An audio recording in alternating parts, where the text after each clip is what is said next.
부부의 세계가 16화를 끝으로 막을 내렸습니다. 이번 16화의 초반부 편집이 평소의 편집과는 살짝 다르게 느껴지지 않았나요?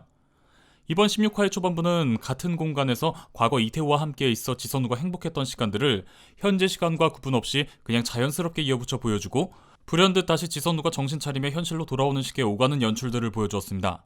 이는 지선우가 자신도 모르게 불가항력적으로 이태우와의 과거 행복했던 기억들을 떠올리며 흔들리고 있다는 걸 암시하는 연출로 볼 수 있을 것 같은데요.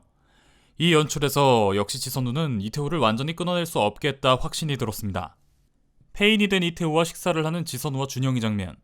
이때 이태우는 적반하장이란 게 무엇인지 제대로 보여주죠. 우리 세 사람 다 잊고 새로 시작하자. 나도 다 용서할 테니까. 우리 서로를 위해 조금씩만 양보하자. 처음부터 나한텐 너뿐이었어. 당신도 그런 마음 아니야? 그러니까 이 자리 만든 거 아니야? 라고 하는 인성. 그런데 이때 준영이는 엄마 지선우에게 이렇게 묻습니다. 엄마 진짜 받아줄 거야? 라고요. 이 장면에서 준영이는 자기 아빠 이태우를 정말 경멸하는 눈빛으로 바라봅니다. 이때 준영이는 엄마 지선우에게 절대 아빠를 받아줘서는 안 된다고 확실히 자기의 의사를 표시한 것이죠. 그리고는 자리를 박차고 나가 화장실에 가서 혼자 오열하는데요. 엄마와 아빠 사이에서 고통받은 준영이는 이제 모든 것을 정리하고 힘들지 않기만을 바랬을 겁니다. 마지막으로 아들 준영이에게 하고픈 말을 하는 이태우의 장면. 분명 준영이도 이때 흔들리는 마음이 있었겠지만 애써 그 마음을 억누르고 아빠에게서 고개를 돌려버리고는 이내 몸까지 돌려버립니다. 그리고 이태우를 뒤로 한 채 차에 타기 직전 준영이와 지선우는 말없이 한동안 서로의 얼굴만 바라봅니다. 인지상정으로 아내와 아들이 당연히 흔들릴 수밖에 없는 상황이죠. 하지만 이렇게 흔들리고 있는 상황에서도 준영이의 눈빛은 엄마 지선우에게 더는 흔들리지 말라고 말하고 있었습니다. 그 순간 이태우가 달리는 트럭에 몸을 날립니다. 이태우는 죽지 않았고 이에 지선우는 살자기도에 실패한 이태우를 보고 안도하며 두 부부는 서로를 끌어안죠. 교통사고 살자는 부모님의 죽음을 목격한 지선우의 트라우마였고, 마음 가장 깊숙한 곳에 자리한 약점이 흔들린 지선우는 이번에도 이태우를 끊어내지 못한 겁니다. 그리고 준영이는 이 모습을 다 지켜봤죠. 이를 통해 준영이는 확실히 깨달았을 겁니다. 이 두 사람 이태우 지선우는 절대 헤어질 수 없는 사이란 걸. 그렇기 때문에 지금까지 계속된 이 힘든 상황들이 앞으로도 계속될 수밖에 없다는 것을요. 결국 준영이는 아빠와 엄마가 만든 모든 상황들에 깊은 환멸감을 느끼고 그대로 뒤도 안 돌아보고 떠나버립니다. 지선우 이태우가 끊지 못한 굴레를 준영이가 자신의 자리를 이탈하면서 끊어버리게 된 것이죠. 1년 뒤 이태우가 지선우에게 메시지를 보내는 장면을 보면 13화 해강이 이슈 이후 아무런 문자 메시지를 주고받은 것이 없다는 점, 그리고 1년 만에 보낸 메시지 역시 읽고 있지 않다는 점을 보면 지선우는 가장 소중한 것을 잃고 나서야 이태우를 마침내 끊어냈다고 볼 수 있을 것 같습니다. 1년 뒤 지선우는 같은 자리에서 아들 준영이가 돌아오기만을 기다리고 있습니다. 그런 지선우 앞에 나타난 하동식.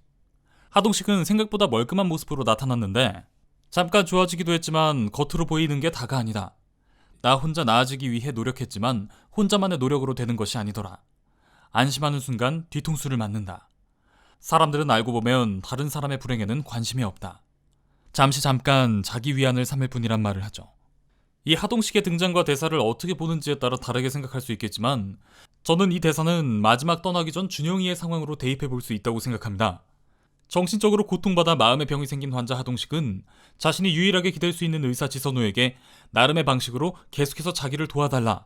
내가 이만큼 힘들다. 난 정상이 아니다라는 걸 표현해왔죠. 준영이 역시 마찬가지입니다.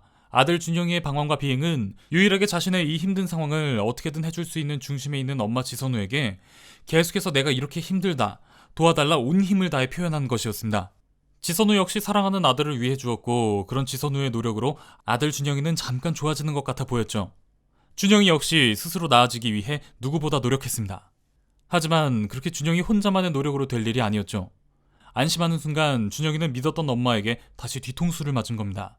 아빠를 받아주면 안 된다고, 내가 이렇게 힘들다고 그 직전에도 몇 번이나 표현해왔지만 결국 엄마는 마지막에 자신의 솔직한 마음에 굴복해버렸고 그 모습을 바로 앞에서 두 눈으로 똑똑히 확인한 준영이는 떠날 수밖에 없었던 겁니다. 교통사고로 인한 살자로 가장 소중한 가족을 잃었던 기억이 있는 지선우에게는 버틸 수 없는 이태우의 살자시도. 지선우는 같은 아픔을 겪지 않기 위해 그 순간 이태우를 끌어안았고 이것이 아들 준영이에게는 아빠의 살자시도와 그 순간 엄마가 죽을 만큼 힘든 나를 두고 아빠를 선택해 계속해서 내게 고통을 줄 것이라는 또 다른 트라우마를 안겨주게 된 셈이죠. 정말 지선우에게는 이태우를 안아줄 수밖에 없는 불가항력의 상황이었지만 그 상황만큼은 지선우가 아들 준영이의 고통보다는 자신의 진짜 속마음이 먼저인 순간이었죠. 이로 인해 확실해진 사실 하나. 이태호뿐만 아니라 지선우 역시 준영이를 위해서 준영이 때문에 준영이도 이야기한 바 있던 것처럼 언제나 준영이 핑계로 서로가 서로를 놓지 못했지만 그보다 더 먼저였던 부단히도 애써 감추려 했던 진짜 속마음은 지선우는 사실 남편 이태호를 여전히 마음속 깊이 사랑하고 있다는 것이었습니다. 엄마로서 준영이를 위해서라는 것과 이런 상황이지만 내가 노력하면 준영이는 나아질 수 있다는 생각. 잠깐의 자기 위안일 뿐이죠. 준영이를 위한다고는 했지만 어쩌면 지선우는 가정사랑병원의 모든 의사들이 그러했고 결국 자신도 자신이 처한 상황이 먼저이지 하동식 환자의 불행에는 원래 그런 사람이라고 생각하고 별 관심이 없었듯이 지선우는 자신의 감정이 더 우선이었고 아들 준영이의 불행은 우선순위에서 밀렸던 겁니다. 이때 나오는 고예림의 나레이션.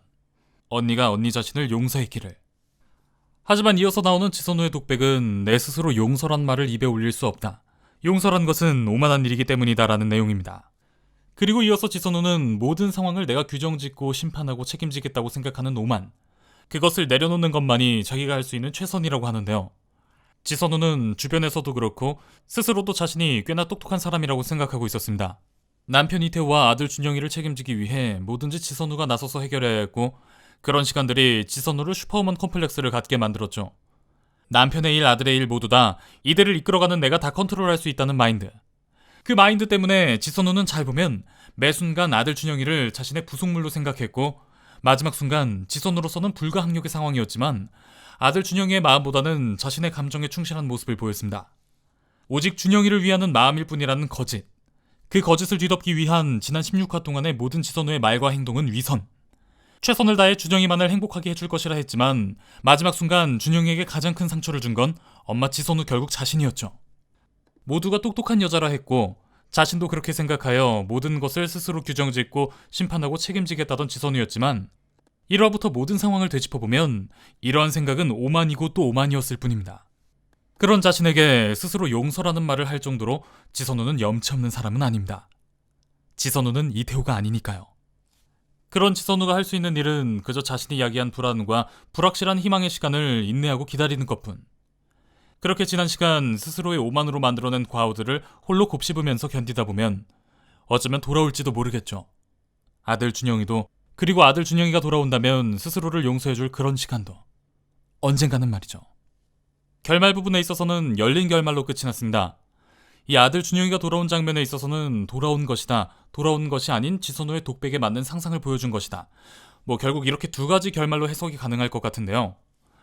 아직 스스로 용서할 수 없다고 지선우가 독백하는 점, 그리고 이 독백의 문장이 아직 오지 않은 미래 시제로 말하고 있는 점, 그리고 아들 준영이의 모습이 초점이 나가 잘 보이지 않는 점, 마지막 아들 준영이를 맞이하는 장면, 지선우의 헤어스타일이 준영이가 사라지고 난 후 1년 뒤에 나오는 지선우의 헤어스타일과도 또 다르고 또한 이는 작중 지선우가 한 번도 보여준 적이 없는 스타일의 머리 묶음이라는 점을 볼 때 마지막 지선우가 준영이를 맞이하는 장면은 지선우가 아직 오지 않은 이후의 미래를 상상한 것이거나 준영이가 시간이 더 지난 뒤에야 집으로 돌아온 것으로 생각해 볼 수 있을 것 같습니다.